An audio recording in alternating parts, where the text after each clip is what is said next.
കുറേ പേര് പറഞ്ഞു വരുമായിരിക്കും എൻ്റെ അമ്മൂമ്മേനെ കളഞ്ഞിട്ട് പോയാണെന്ന്. എനിക്കിപ്പോൾ ഇവിടെ കാര്യമാണ് ഇമ്പോർട്ടൻറ്റ്. ഒരു സെക്കൻഡ് ഗൈസ്, ഇതിപ്പോൾ ശരിയായിരിക്കുകയാണ്. അമ്മൂമ്മയെ കളഞ്ഞ് തൻവി പോവുകയാണ്. കുഞ്ഞിൻ്റെ പേരും പറഞ്ഞാണ് അമ്മൂമ്മയെ ഒഴിവാക്കി പോകുന്നത്. തനിക്ക് തൻ്റെ കുഞ്ഞാണ് വലുത്, അമ്മൂമ്മയേക്കാൾ എന്ന് പറഞ്ഞുകൊണ്ട് വാടക വീട്ടിലേക്ക് മാറുകയാണ്. മാസം 25,000 രൂപയാണ് വാടകയ്ക്ക് എന്നൊക്കെയാണ് പറയുന്നത്. എന്നാലും അവിടെ നിൽക്കാൻ പറ്റില്ല, ആ വീടിന് എന്തൊക്കെയോ കുഴപ്പങ്ങളുണ്ടെന്ന് പറയുന്നു. ഡീപ്പ് ക്ലീനിങ്ങിന് ആളുകളെ വിളിക്കണം എന്ന് പറയുന്നു. ഇതൊക്കെ അഹാന മുമ്പ് പറഞ്ഞതാണ്. എന്നാൽ വണ്ടിയോട് അടുക്കുമ്പോഴേ മാങ്ങയുടെ പുളി അറിയൂ, രാപ്പനി, അതായത് കൂടെ കിടക്കുന്നവർക്ക് രാപ്പനി അറിയൂ എന്ന് പറയുന്നത് പോലെ തൻവിക്ക് അമ്മൂമ്മയെ ശരിക്കും മനസ്സിലായത് കൂടെ കഴിഞ്ഞപ്പോഴാണ്. അങ്ങനെ തൻവിയും അമ്മൂമ്മയും ഇട്ടച്ചു പോവുകയാണ് മക്കളെ. അപ്പം നമുക്ക് ബാക്കി കേൾക്കാം. നാട്ടിൽ അമ്മൂമ്മനെ നോക്കാൻ വന്നു എന്നൊക്കെ പറഞ്ഞിട്ട് നീ അവരെ കളഞ്ഞിട്ട് പോകാമെന്നൊക്കെ പറഞ്ഞ് കുറേ പേര് വരുമായിരിക്കും. അതൊന്നും കുഴപ്പമില്ല. എനിക്കെൻ്റെ കൊച്ചിൻ്റെ കാര്യമാണ് ഇപ്പോൾ മെയിൻലി ഇമ്പോർട്ടൻറ്റ്. ഇങ്ങനെ ഡെയിലി കുഞ്ഞ് കിടന്ന് അനുഭവിക്കുന്നത് എന്നെ കൊണ്ട് കാണാൻ പറ്റില്ല. ഏതമ്മമാർക്കാണെങ്കിലും പറ്റത്തില്ല. അപ്പോൾ വ്ളോഗ് ചെയ്യാനാണെങ്കിലും എന്തെങ്കിലും ഒരു വീഡിയോ ചെയ്യാനാണെങ്കിലും കുഞ്ഞിൻ്റെ ഹെൽത്ത് ഇങ്ങനെ ഇരിക്കുമ്പോൾ നമുക്കൊന്നും ചെയ്യാൻ പറ്റത്തില്ല. അത് നമ്മുടെ മെൻ്റൽ ഹെൽത്തിനെ ഒരുപാട് എഫക്റ്റ് ചെയ്യും. അപ്പോൾ നമ്മൾ നോക്കുന്നുണ്ട്. ഇവിടെ അടുത്ത് എന്തെങ്കിലും ഒരു ആവശ്യത്തിന് ഓടി വരാൻ പറ്റുന്ന രീതിയിൽ അടുത്തുള്ള സ്ഥലം നോക്കുന്നുണ്ട്. എന്തെങ്കിലും കിട്ടാൻ വേണ്ടിയിട്ട് നിങ്ങൾക്ക് ആർക്കെങ്കിലും അറിയാമെങ്കിലും അതെനിക്ക് മെസ്സേജ് ഇട്ടാൽ മതി. നമ്മൾ നെട്ടയത്തിൻ്റെ അടുത്താണ് സ്ഥലം. അപ്പോൾ എൻ്റെ അടുത്ത് എവിടെയെങ്കിലും വാടകയ്ക്ക് ഫേണിഷ്ഡാണ് വേണ്ടത്. കാരണം നമുക്ക് കുറച്ച് നാൾ മാറിയിട്ട് ഇതെല്ലാം ഒന്ന് ഓക്കെ ആണെങ്കിൽ തിരിച്ചു വരാൻ വേണ്ടിയിട്ടാണ്. മെയിനിൽ 3 ബെഡ്റൂം ഉണ്ട്. നമ്മൾ ഈ ഒരു ബെഡ്റൂം മാത്രമേ യൂസ് ചെയ്യും. നമുക്കിപ്പോൾ 1 ബെഡ്റൂം കിട്ടിയാലും കുഴപ്പമില്ല. കുഞ്ഞ് ഛർദ്ദിച്ച്. അപ്പോൾ ഇനിയെന്ന് വെച്ചാൽ നമ്മളിപ്പോൾ മൂവ് ചെയ്യുകയാണെങ്കിൽ ലിയൻ്റെ സ്കൂൾ ബസ്സും കാര്യങ്ങളും എല്ലാം സെറ്റ് ചെയ്യണം.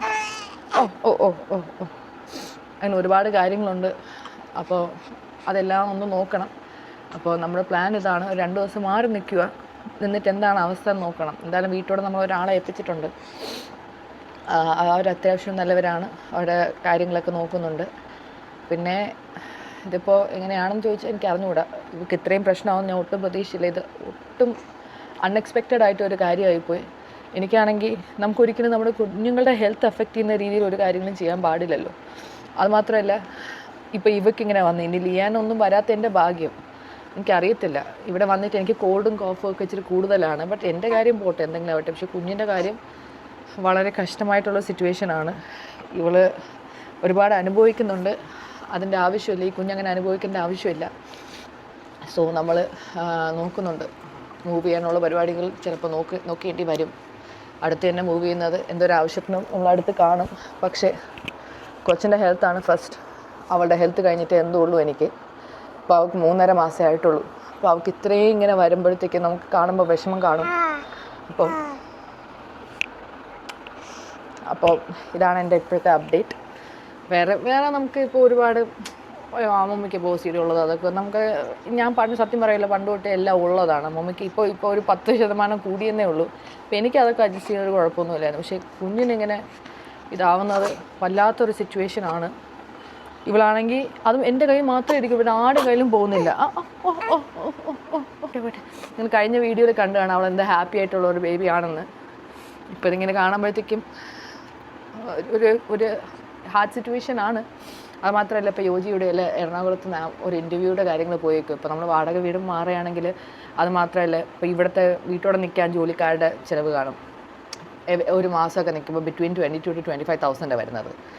അതിൻ്റെ കൂടെ നമ്മൾ വാടക മാറുകയാണെങ്കിൽ അതിന് പൈസ. അപ്പോൾ ഇതെല്ലാം ഫിനാൻഷ്യൽ സിറ്റുവേഷൻ നമ്മൾ ഹാൻഡിൽ ചെയ്യണ്ടേ. ഇത് നമ്മൾ ഒട്ടും എക്സ്പെക്റ്റ് ചെയ്യാത്ത ഒരു രീതിയിലുള്ള ഒരു എക്സ്പെൻസ് ആയിപ്പോയി. But we will have to move. ഇങ്ങനെ ഇത് കൊച്ചിനെ എഫക്റ്റ് ചെയ്യുന്ന രീതിയിലാണെങ്കിൽ നമുക്കിവിടെ നിൽക്കാൻ പറ്റത്തില്ല. സോ ഇതാണ് ഇപ്പോഴത്തെ കാര്യം. അല്ലേടി പൊന്നെ, നിൻ്റെ ചേട്ടനിപ്പോൾ സ്കൂളിൽ നിന്ന് വരും. ചേട്ടനിപ്പോൾ സ്കൂളിൽ നിന്ന് വരും. അപ്പോൾ ഞാൻ മോൻ സ്കൂളിൽ നിന്ന് വരും മുമ്പേ ചെയ്തതാണ്. എനിക്ക് അധികം ഒരുങ്ങാനുള്ള ഒരു സാഹചര്യം അല്ലാത്തത് ഞാൻ ഇരിപ്പിൽ അങ്ങ് വീഡിയോ എടുക്കുവാണ്. സോ ഇനിയിപ്പോൾ പരാതി പറഞ്ഞും കുറ്റം പറഞ്ഞും കുറേ പേര് വരും. അതെനിക്കറിയേണ്ട ആവശ്യമില്ല. നിങ്ങൾ എന്ത് വേണോ പറഞ്ഞോ.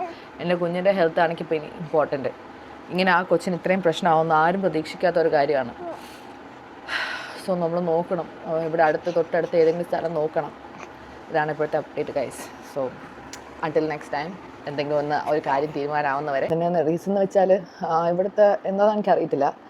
ഇവിടെ എന്തൊക്കെയൊക്കെയോ ഈ വീട്ടിൽ പ്രശ്നമുണ്ട്. പ്രശ്നം എന്ന് വെച്ചാൽ എന്തോ കൊച്ചിനെ കടിക്കുന്നുണ്ട്, കൊച്ചിന് എന്തൊക്കെ ഇൻഫെക്ഷൻ വരുന്നുണ്ട്. വാക്സിൻ നിങ്ങൾക്ക് കാണാമെന്ന് ഞാൻ വിശ്വസിക്കുന്നു. ഇപ്പോൾ ബാക്കിലാണിങ്ങനെ. അപ്പം ഞാൻ കുറച്ച് ദിവസമായിട്ട് ഇങ്ങനെ കിംസിലും അല്ലാതെ ഡോക്ടർ പ്രദീപ് എന്ന് പറഞ്ഞ ഡോക്ടറിൻ്റെ അടുത്തും അങ്ങനെ ഇങ്ങനെ മാറി മാറി ഓരോ ഡോക്ടറിൻ്റെ അടുത്തും മോളെ കാണിക്കുന്നുണ്ട്. അപ്പോൾ കഴിഞ്ഞ 2 വീക്സായിട്ട് ഞാനിങ്ങനെ കിടന്ന് അനുഭവിക്കുക. രാത്രി മോൾ ഉറങ്ങുന്നില്ല. പാവമായിട്ടുള്ള ഒരു കുഞ്ഞാണ്. അപ്പോൾ ഇവൾ ഉറങ്ങുന്നില്ല, ഇവൾ എണീച്ച് കരയുന്നുണ്ട്. അങ്ങനെ ഒരുപാട് പ്രശ്നങ്ങളാണ്. അപ്പോൾ നമ്മളാണെങ്കിൽ മാക്സിമം നോക്കി, സ്പ്രേ ഒക്കെ അടിച്ചു, അവൾക്ക് പിള്ളേരുടെ എണ്ണ ഇട്ട് നോക്കി, അല്ലാതെ കുറേ കാര്യങ്ങൾ ചെയ്തു. എന്തൊക്കെ ചെയ്തിട്ടും മാറുന്നില്ല. ഈ വീട്ടിൽ എന്തൊക്കെയോ പ്രശ്നമുണ്ട്. അപ്പോൾ അതെന്താണെന്നൊന്ന് ഫിഗർ ഔട്ട് ചെയ്യുന്ന വരെ എനിക്ക് അറിഞ്ഞുകൂടെ എങ്ങനെയാണ് ഇവിടെ നിൽക്കുന്നതെന്ന്. അപ്പോൾ ഇപ്പോൾ ഞാൻ 2 ഡേയ്സ് ഒന്ന് മാറി നിന്ന് നോക്കാൻ പോവുകയാണ് കുഞ്ഞിന് എന്തെങ്കിലും മാറ്റം വരുമോ ഇല്ലേ എന്ന്. കാരണം ഞാൻ ആദ്യം വിചാരിച്ചു ഇനി ലിയാൻ വല്ലതും സ്കൂളിൽ നിന്ന് വല്ലതും പനി വല്ലതും കൊണ്ടുവന്നതാണോ, ഒന്നും അറിയാൻ വയ്യ. അപ്പോൾ ഇപ്പോൾ ഈ കുഞ്ഞ് എൻ്റെ കയ്യിൽ നിന്ന് ഇറങ്ങത്തില്ല. കയ്യിൽ നിന്ന് ഇറങ്ങുമ്പോൾ അപ്പം കരച്ചിൽ തുടങ്ങും. പോട്ടെ പോട്ടെ പോട്ടെ പോട്ടെ പോട്ടെ പോട്ടെ പോട്ടെ പോട്ടെ പോട്ടെ പോട്ടെ. കൊച്ചിന് ഭയങ്കര ഇറിറ്റേഷനാണ്. അപ്പോൾ ഇതൊരു വല്ലാത്തൊരു ബുദ്ധിമുട്ടായിട്ടുള്ള സിറ്റുവേഷനാണ്. അപ്പോൾ നിങ്ങൾക്ക് കാണിച്ചു തരാം ഞാൻ. ഇതിപ്പോൾ അതാ ഓൾറെഡി കഴിഞ്ഞ 2-3 ദിവസമായിട്ട് വന്നതാണ്. അപ്പോൾ ഇത് ഒന്ന് പുതിയതായിട്ട്, പിന്നെ മൂക്കിൽ, കയ്യിൽ എല്ലായിടത്തും വരുന്നുണ്ട്. ഇതാ ഇവിടെ അല്ലാതെ കുറേ അലർജീസും കാര്യങ്ങളും വരുന്നുണ്ട്. കാലുമെല്ലാം ഉണ്ട്. താഴെയാണെങ്കിൽ ഈ പ്രശ്നമില്ല, മേളിൽ വരുമ്പോഴാണ് ഇവിടെ എനിക്ക് എന്തൊക്കെ പറ്റുന്നത്. അപ്പോൾ ഞാൻ കുറേ ഡിഫറെൻറ്റ് വേസ് ട്രൈ ചെയ്തു. പിന്നെ മോക്ക് ഇത് വേഴ്സ് ആവുന്നതേ ഉള്ളൂ, കുറയുന്നില്ല. അപ്പോൾ ഞാനാണെങ്കിൽ നോക്കുക, ഇനി മാറിയില്ലെങ്കിൽ നമ്മൾ മാറി നിൽക്കുമ്പോൾ ഇത് മാറുകയാണെങ്കിൽ ഈ വീട്ടിൻ്റെ എന്തോ പ്രശ്നമാണ്. അപ്പോൾ ഇതെന്താ ഫിഗർ ഔട്ട് ചെയ്യുന്നത് എന്ന് വരെ ഇവിടെ എനിക്ക് നിൽക്കാൻ പറ്റും തോന്നുന്നില്ല. കാരണം മൂക്ക് ഇങ്ങനെ പോയാൽ ഡോക്ടർ പറഞ്ഞ് ചിലപ്പോൾ ഇനി ഡെങ്കു വല്ലതും വരും. അങ്ങനെ ഈ വീട്ടിൽ എന്താണ് പ്രശ്നം എന്ന് അറിഞ്ഞുകൂടാതെ പോയാൽ, കാരണം നമുക്ക് ചെസ്റ്റും ബാക്കും എല്ലായിടവും പ്രശ്നമാണ്. ഈ കുടിക്കൊഞ്ഞിങ്ങനെ കിടന്ന് കരയുന്ന കാണുമ്പോൾ എനിക്ക് നല്ല വിഷമമാണ്. അതുകൊണ്ട് നമ്മൾ ജസ്റ്റ് നോക്കുന്നുണ്ട്, ഇപ്പോൾ പതുക്കെ നോക്കുന്നുണ്ട് വേറെ എങ്ങോട്ടെങ്കിലും കുറച്ച് നാളെ മാറി നിൽക്കാൻ പറ്റുമോ എന്നോ, അല്ലെങ്കിൽ ഒരു 3-4 ദിവസം വല്ല ഏതെങ്കിലും നല്ല സ്ഥലത്ത് വല്ല റെൻറ്റും കാര്യങ്ങളും നോക്കണം. നോക്കിയിട്ട് ഇവർക്ക് എങ്ങനെ ഉണ്ടോ എന്ന് നോക്കണം. ഇവിടെ ഓക്കെ ആയി, ഇവിടെ എന്താണ് ഇഷ്യൂ എന്ന് ഏതെങ്കിലും ഒരു ഡീപ്പ് ക്ലീനിങ് ഏജൻസിയെ കൊണ്ടുവന്ന് ക്ലീൻ ചെയ്യാൻ വയ്യ. അതുകൊണ്ട് കുഞ്ഞൊന്ന് ഓക്കെ ആവുന്നവരെ എങ്ങോട്ടെങ്കിലും മാറേണ്ടി വരും. അല്ലെങ്കിൽ ഇതിപ്പോൾ ഇവർക്ക് ഇങ്ങനെ പോവുകയാണെങ്കിൽ ദേഹം മൊത്തം എന്തെങ്കിലും അസുഖം പോലെയൊക്കെ വരും. എനിക്കിത് അക്സെപ്റ്റ് ചെയ്യാൻ പറ്റുന്നില്ല. ഞാൻ അത്രയ്ക്കും കെയർ ചെയ്യുന്ന കുഞ്ഞാണ്. അപ്പോൾ അവൾക്കിങ്ങനെ വരുമ്പോൾ ഞാൻ എൻ്റെ ബെഡിൽ കിടത്തി നോക്കി, ഞാൻ ക്രിബിൽ കിടത്തി നോക്കി, ഞാൻ എല്ലായിടത്തും കിടത്തി നോക്കി. ഈ കൊച്ചിന് ഇങ്ങനെ വരുന്നുണ്ട്, നമുക്കാർക്കും വരുന്നില്ല. സോ നമ്മൾ വല്ല സ്ഥലം മാറി നിൽക്കുന്ന ഞാൻ അമ്മൂമ്മയുടെ അവിടെ കുറച്ച് സംസാരിച്ചായിരുന്നു. അപ്പോൾ അമ്മൂമ്മയും പറയുന്നത് പോട്ടെ പോട്ടെ പോട്ടെ പോട്ടെ, അത് നല്ല ഡിസിഷനാണ്. പോട്ടെ ഇവർക്ക് ഇപ്പോൾ ഇച്ചിനെസ്സിന് ക്രീമും അല്ലാതെ ആൻറ്റിബയോട്ടിക്സ് പോലത്തെ ഒരു ക്രീമും ഡെയിലി അവൾ പാരസെറ്റമോളും കാര്യങ്ങളൊക്കെ എടുക്കുക. ഇങ്ങനെ ആ കൊച്ചിന് ഡെയിലി കൊടുക്കാൻ പറ്റില്ല. അതുകൊണ്ട്